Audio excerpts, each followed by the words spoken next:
20 जून 1999 रात के करीब 3 बजे बर्फ से ढकी पहाड़ियों पर अंधेरा इतना गहरा था कि कुछ मीटर आगे देखना भी नामुमकिन लग रहा था। हवा तेज और काटने वाली थी। टेम्परेचर हद से ज्यादा नीचे गिर चुका था और हर सांस सीने को चीर रही थी। ऐसी रात में जहां सीधा खड़ा रहना भी मुश्किल हो, कुछ इंडियन सोल्जर्स बिना आवाज किए एक सीधी फिसलन भरी मौत जैसी चट्टान पर चढ़ रहे थे। ये चढ़ाई नहीं, ये सीधा मौत को चैलेंज करने जैसा था। उनके कंधों पर भारी लोड था और दिमाग में सिर्फ एक चीज, दुश्मनों का नामो निशान मिटाना। हर सोल्जर अपने आगे वाले के कदम कॉपी कर रहा था, क्योंकि एक गलत कदम सिर्फ उनकी नहीं, पूरी टीम को मौत के मुंह में धकेल सकता था। एक गलती और सब खत्म। नीचे अंधेरी गहरी खाई थी, ऊपर पाकिस्तानी बंकर और बीच में हमारे जवान। सबसे बड़ा खतरा यह था कि अगर ऊपर बैठे दुश्मन को जरा सी भी भनक लग जाती तो वो नीचे चढ़ते हुए जवानों को गोलियों से छलनी कर देते। न कवर था, न बैकअप, न सेकंड चांस। लेकिन भारतीय सोल्जर्स ने ऐसा कदम क्यों उठाया? क्यों हमारे सैनिक अपनी मौत को गले लगाने तक तैयार हो गए थे?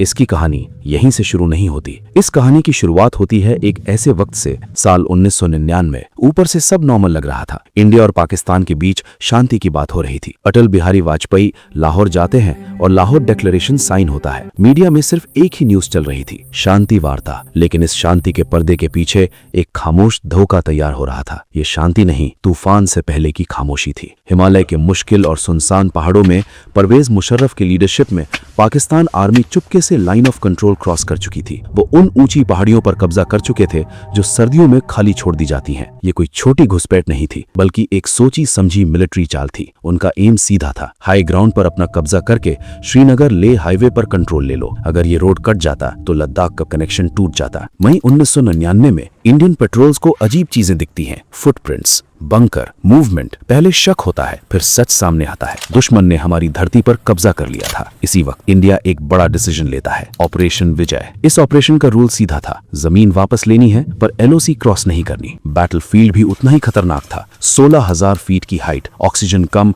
बॉडी स्लो और ऊपर से गोलियां कभी भी चल सकती थी। यहाँ सिर्फ दुश्मन नहीं, माहौल भी जान लेने पर तुला था। दुश्मन की गोली से पहले यहाँ की सर्द हवाएं मार सकती थी। फिर भी इंडियन आर्मी रुकती नहीं। Step by step, peak bye peak वो आगे बढ़ते हैं। और फिर आता है पॉइंट 5140। ये वो जगह थी जहां से पूरा एरिया दिख रहा था। NH-1A सीधा निशाने पर था और यहीं से गेम पलटना था। जो इसे जीत लेता वो आधी जंग जीत लेता। 20-19 जून की रात अटैक प्लान रेडी होता है। ब्रावो कंपनी एक साइड से, डेल्टा कंपनी दूसरी साइड से। प्लान था दुश्मन को कंफ्यूज करो और दो तरफ से तोड़ दो। रात में चुपचाप चढ़ाई शुरू होती है। सोल्जर्स पत्थरों को पकड़कर ऊपर बढ़ते हैं, हर कदम सोच समझकर, हर मूवमेंट कैलकुलेटेड। जैसे ही वो ऊपर पहुंचते हैं, टेंशन अपनी हद पर पहुंच जाता है। सब शांत, जैसे वक्त रुक गया हो। फिर सिग्नल मिलता है, bang, explosions, machine gun fire. गोलियां आसमान में आग की लकीर खींच देती हैं। रात एकदम जंग में बदल जाती है। दुश्मन रिएक्ट करता है, लेकिन देर हो चुकी होती है। अटैक एक तरफ से नहीं,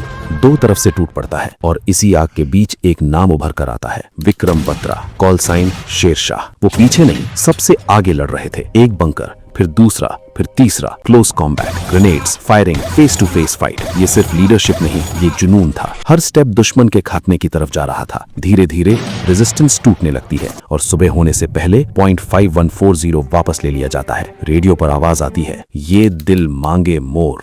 ये सिर्फ एक लाइन नहीं थी, ये जंग का ऐलान था। ये सिग्नल नहीं, एक जुनून था। लेकिन कहानी खत्म नहीं होती, क्योंकि ये जीत सिर्फ शुरुआत थी। कारगिल की उन पहाड़ियों में अभी सबसे खतरनाक जंग बाकी थी। पॉइंट 4875, जहां होने वाला था असली इम्तिहान। To be continued.